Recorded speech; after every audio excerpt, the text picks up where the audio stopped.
할렐루야. 우리 곁에 계신 분들과 인사 나누겠습니다. 7월 한 달도 건강하세요. 평안하세요.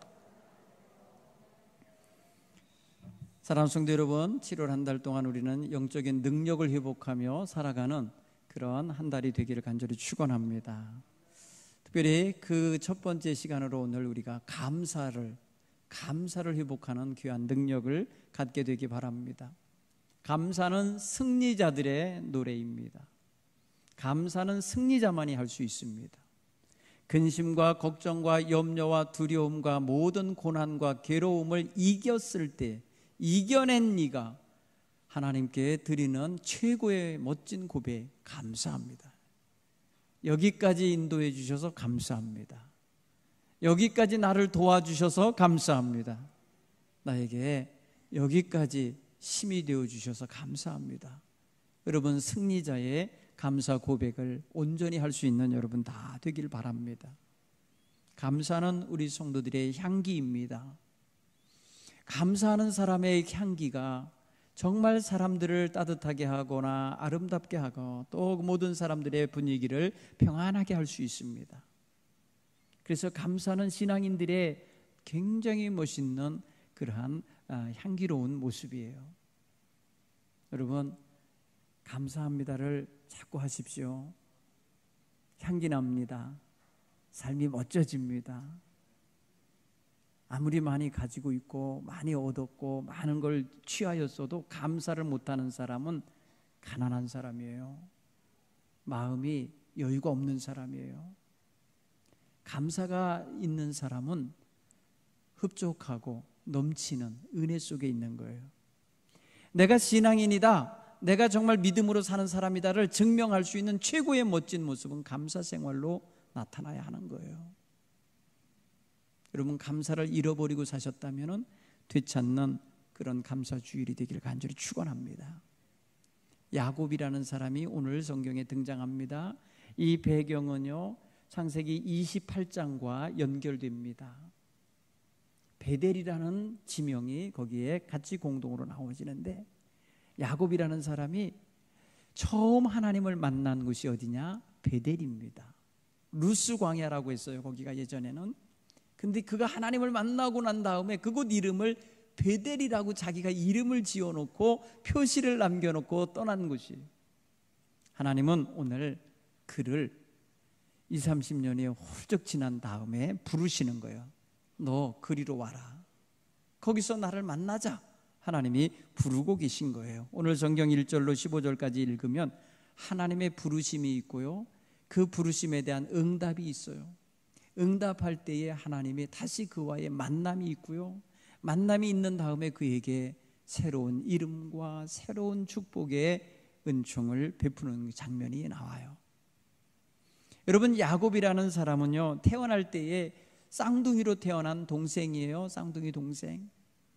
형의 발목을 뒤꿈치를 움켜쥐고 나왔다고 성경은 기록되어 있어요. 그 작은 손으로 어떻게 그걸 했는지 모르겠어요. 그 형을 따라 나온 애예요. 그러니까. 그래서 그의 어렸을 때의 모습을 보면 굉장히 투쟁적이고, 자기가 그 순간 먼저 머리를 내밀지 못한 것 때문에 늘 찾아가 되는 것에 대하여 장자권을 넘보았습니다. 장자가 되고 싶었어요. 그래서 장자의 명분을 형으로부터 사기도 하고, 그리고 나중에는 형과 아버지를 속여서 장자가 받아야 할 축복도 가로채고, 그게 나이 40살까지 집에서 살 때 보여준 모습이에요.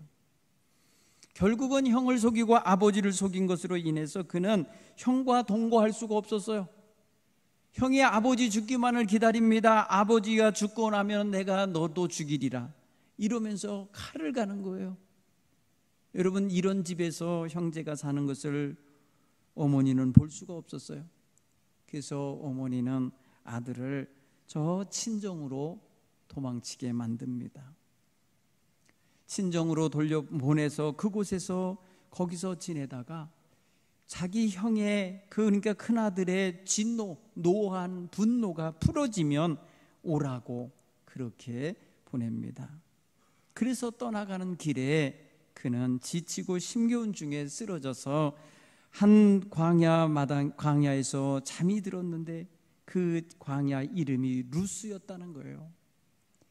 그런데 하나님께서 그를 거기서 환상 중에 만납니다. 꿈에 만나서 그에게 말합니다. 나는 너희 할아버지 아브라함과 너희 아버지 이삭의 하나님 여호와다. 내가 너희 하나님이 되겠다. 하나님이 그 죄짓고 속이고 도망치는 아들을 만나주시는 거예요. 책망하시질 않아요. 하나님께서는 그 아이를 태중에 이미 택하신 것 같아요. 태중에서 쌍둥이가 엄마 뱃속에서 서로 자리다툼하면서 싸웠다고 성경은 말해요.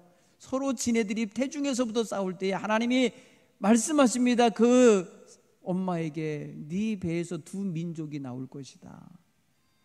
강한 자가 약한 자를 섬기게 될 거다. 이런 말씀을 했어요.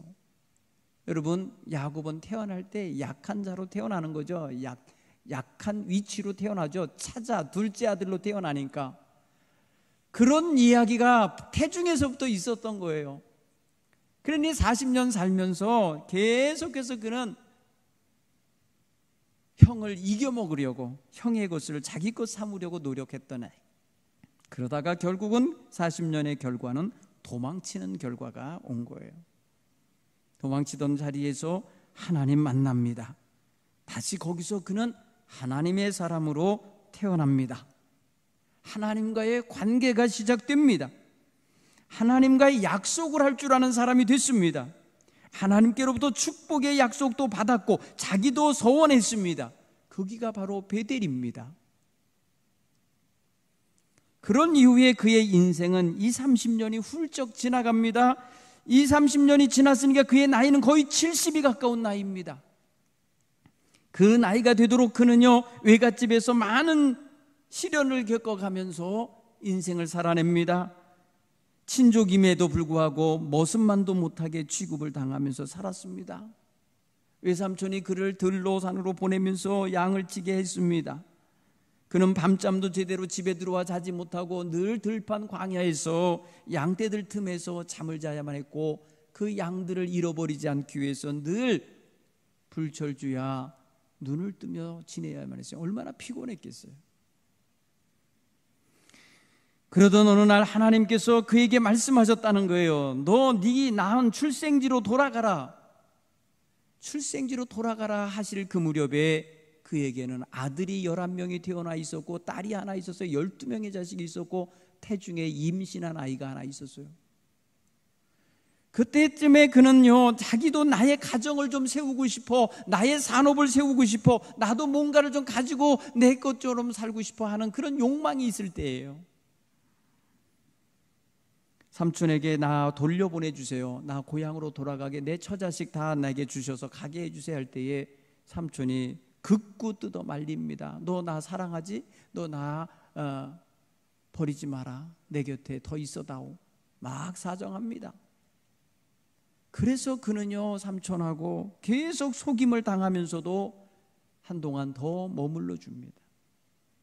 그 머무는 동안에 하나님은 야곱의 재산이 늘어나게 합니다. 얼룩무늬 아롱진 것들을 다 숫자가 많아지게 하시는 일을 하십니다. 야곱은 사실 하나님의 도움으로 부자가 돼요. 그런데 어느 날 그의 귀에 들려오는 소리가 안 좋은 소리가 있었어요. 바로 야곱의 처남들 되는 그런 이들이 말합니다. 저 야곱이 말이야 빈손 들고 와갖고 엄청난 부자가 됐는데 그 부자가 된 그 모든 재산 다 우리 아버지 거야. 우리 아버지 재산을 제가 지금 빼돌리고 있는 거야 하면서 자꾸 안 좋은 눈으로 보는 거예요. 굉장히 불편했습니다. 그 야곱은 더 이상 여기 있으면 안 되겠다 싶어서 돌아가려고 한 거예요. 그때쯤에 그 딸들도, 그러니까 자기 부인이죠, 외삼촌의 딸들이 자기 부인이 됐는데 그들도 말합니다. 우리 친정에 더 이상 살고 싶지 않아요. 우리 아버지가 우리를 당신에게 팔아먹었는데 그 돈을 다 자기가 차지했지 우리에게 주지 않았어요. 그러면서 딸들조차도 아버지에게 서운한 감정을 말합니다. 그리고 아버지와 그 남자 형제들이 다른 곳으로 양털을 깎으러 간 사이에 야밤 도주하듯이 도망치는 거 아닙니까? 그렇게 해서 고향으로 돌아가는 길인데 뒤에서는 외삼촌의 식구들이 쫓아오고 앞에서는 형 에서가 앞에서 가로막고 있는 그런 형국에 놓이는 장면이 창세기 30장, 31장, 32장을 읽으면 등장해요. 야곱은요, 쫓기는 인생, 가로막히는 인생, 불안한 인생이에요. 그게 자기 힘으로 뭔가를 해보려고 했던 인생에게 주어진 결과가 그래요. 힘들었어요. 그는 훗날 애굽의 바로 임금에게 자기를 소개할 때 내 나이 130세인데 그 당시에 말하기를 내가 험악하게 살았습니다. 내 인생이 험악한 인생인데 내 조상들보다 더 힘들었습니다라고 하면서 그렇게 자기 인생을 회고하는 장면이 나와요. 그걸 보면 그의 인생은 지금 험악한 인생을 살고 있는 거예요. 여러분, 하나님을 만난 사람이었어요. 하나님이 보호해 주시겠다고 약속했던 사람이에요. 하나님이 그에게 행하는 모든 일들의 복을 주시겠다고 약속받았던 사람인데 그의 인생은 험악했다고 표현하는 건 왜 그렇겠어요? 인도하시는 하나님, 그를 만나 주셨던 하나님의 뜻을 따라 살기보다 내 꾀를 가지고 살았습니다. 내 어떤 계획을 갖고 살았습니다. 내 주관대로 살려던 인생이었습니다. 여러분, 그럴 때에 그의 인생에 와지는 막힘과 쫓김, 불안함이 늘 있었어요. 여러분, 오늘 장면 바로 이 본문 바로 직전까지만 해도 그는 굉장히 불안해합니다. 굉장히 두려워하고 있습니다. 그건 뭐냐면은 그가 하나님이 가라는 곳으로 가지 않고 자기 임의대로 세겜이라는 곳으로 가서 거기서 땅을 사서 거기에 정주지를 만들고 거기에서 머물려고 계획을 해서 집을 짓고 거기 우리간을 만들고 있는 사이에 자기의 딸 하나가 밖에 들에 산책을 하러 나갔는지 구경하러 나갔다가 그만 그 하몰의 아들 세겜이라는 자에게 납치가 당해서 강간을 당하고 완전히 인생 망치게 생겼어요. 그냥 납치됐습니다. 세겜성으로 끌려 들어가 있어요. 그리고 사람 하나 보내갖고 당신 딸을 우리에게 시집 보내시오 이러면서 말입니다. 이 매파를 보낸 거예요. 여러분, 이미 말입니다. 자기 딸이 말입니다. 엉망이 된 거예요. 이게 하나님이 가라는 길로 안 가고 제멋대로 가서 자리 잡고 살려고 하다가 당한 일이에요. 여러분, 여기서 그쳤으면 좋은데 이 아들들이 일을 저지릅니다. 여러분, 우린 그런 말합니다. 우리는 할례 받지 않은 자에게 우리 딸, 우리 동생을 시집 보낼 수 없어. 당신들이 우리랑 결혼 관계를 맺으려면 다 할례를 받아야 돼요. 그래갖고 말입니다. 세겜성 모든 남자들을 할례를 받게 합니다. 포경수술을 하게 한 거예요. 여러분, 그 당시에 얼마나 그게 말입니다. 돌칼로 그걸 했으면 얼마나 아팠겠어요. 그게 3일째 되는 날 제일 아픈데 꼼짝 못하고 누워있을 때에 이 야곱의 아들들이 칼 차고 들어가서 다 죽여버렸잖아요. 그 성의 모든 남자를 말입니다. 잔혹하게 죽였어요. 살인극이 벌어졌어요. 하나님이 가란 땅으로 가지 않고 제멋대로 가서 벌어지는 일들이에요, 이게. 여러분, 그리고 그 집 거기에 남아있는 성에 있는 여자 부녀자들과 애들과 그들이 갖고 있었던 재산을 전부 몰수해갖고 노획물을 가지고 들어왔어요. 그날 여러분, 야곱이 충격을 받았습니다. 아버지랑 의논해갖고 자식들이 한 게 아니에요. 지네들이 자기 여동생 겁탈한 자식을 그냥 둘 수가 없어서 이렇게 만든 거예요. 보복을 한 거예요. 여러분, 그들을 다 죽여버리고 남자란 다 죽여버리고 그들의 모든 재산을 빼앗아서 가지고 왔으니 그걸 바라보는 야곱이 얼마나 두려웠겠어요. 왜? 그들 주변에 고을들이 또 있잖아요. 다른 성이 있잖아요. 얘네들이 연합해갖고 떼고리로 몰려오면 자기네 12 아들 이거 힘 없어요. 자기 지켜줄 수 없어요. 그때 여러분, 야곱이 굉장히 두려워합니다. 그게 창세기 34장 30절 이하에 야곱이 그날 그 일을 저지른 두 아들 시므온과 레위에게 말합니다. 너희가 내게 화를 끼쳐 나로 하여금 이 땅 주민 곧 가나안 족속 브리스 족속에게 악취가 내게 만들었다. 나는 수가 적음으로 그들이 모여 나를 치고 나를 죽이리니 그러면 나와 내 집이 멸망하리라. 여러분, 이런 두려움에 사로잡혔어요. 보십시오, 여러분. 야곱이 하나님이 함께 해주시겠다는 인생이었는데 제멋대로, 자기 뜻대로, 자기 계획대로, 자기 플랜대로 살던 인생 되니까 그의 삶은 가는 족족, 행하는 것 때마다, 머무는 데서마다 사건 사고가 벌어지고 힘겨워집니다. 인생이 험악해집니다. 여러분, 그때 그 아들들이 이렇게 항변합니다. 그들이 말하기를 이래요. 그가 우리 누리를 창녀같이 대우한 게 그게 옳은 일입니까? 그러면 그냥 놔둡니까? 그거를 보복했다 이거예요. 여러분, 당시에 야곱의 자식들을 얼마나 잔악무도한 그런 멘탈을 갖고 있었는지를 알 수 있는 거예요.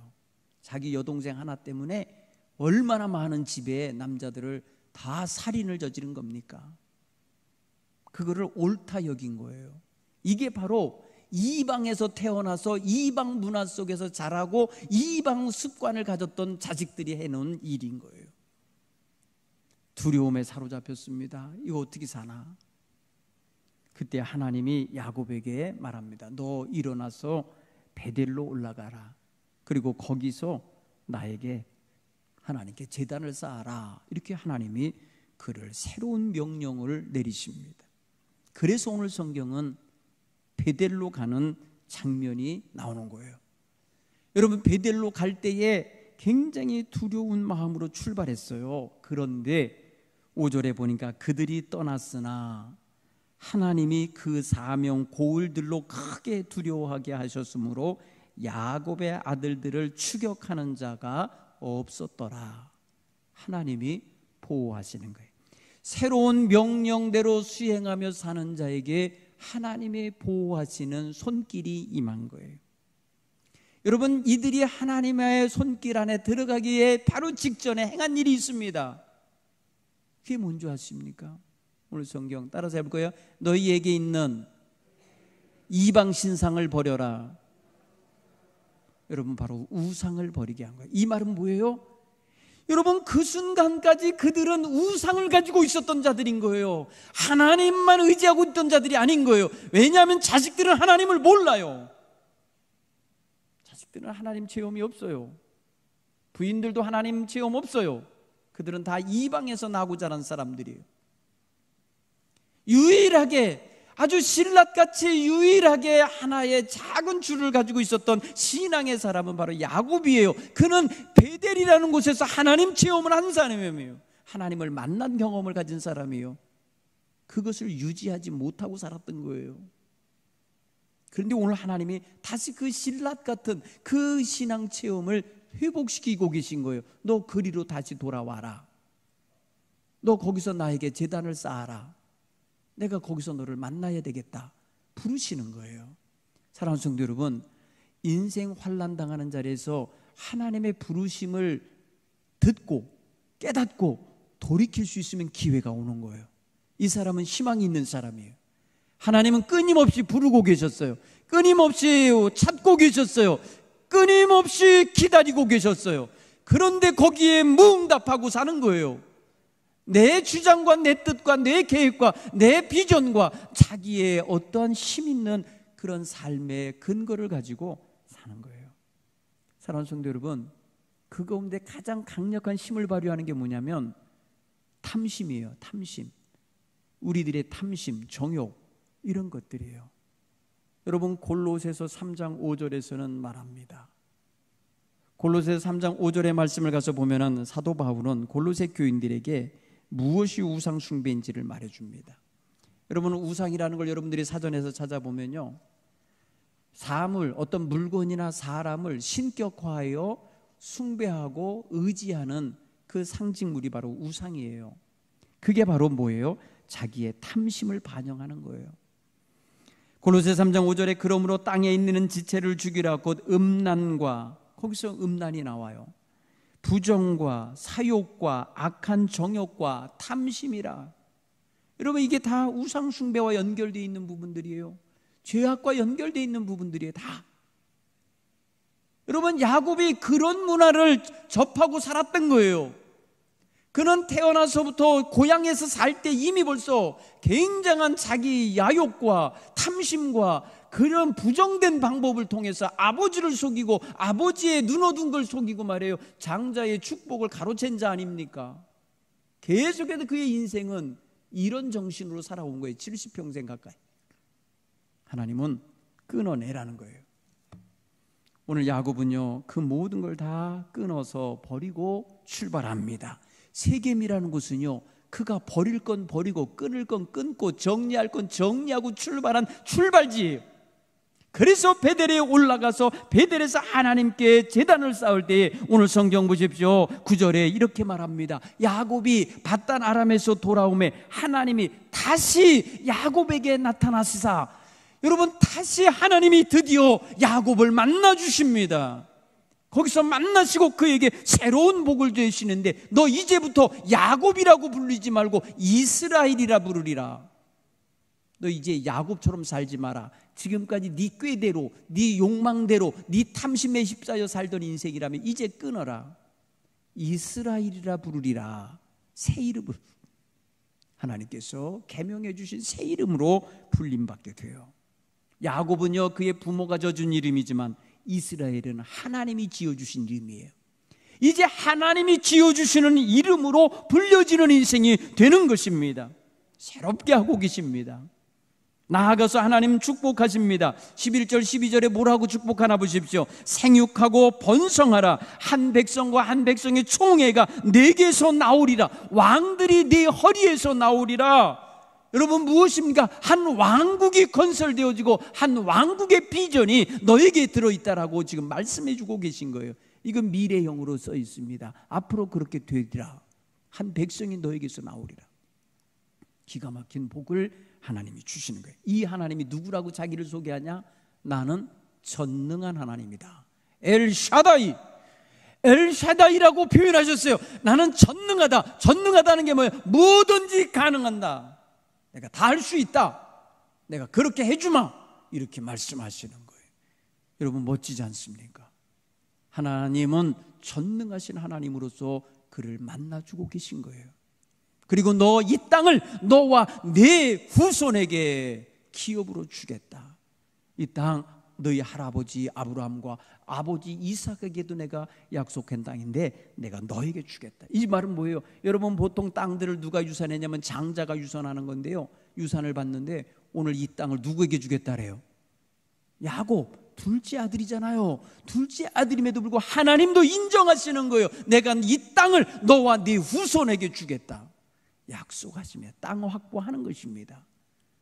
여러분 보세요. 우리가 세상 살면서 가장 원하는 것이 자손이 잘 되고 땅에 번성하는 거 원하십니다. 그거 하나님이 하실 수 있는 일이에요. 오늘 하나님 이 약속 우리에게 주고 계십니다. 사랑하는 성도 여러분, 야곱은 이날 제단에서 무슨 고백을 했을까요? 따라서 해보고, 하나님 오늘 여기까지 인도하셔서 감사합니다. 감사했을 것 같아요. 감사. 여러분, 베델이 회복되어야 합니다.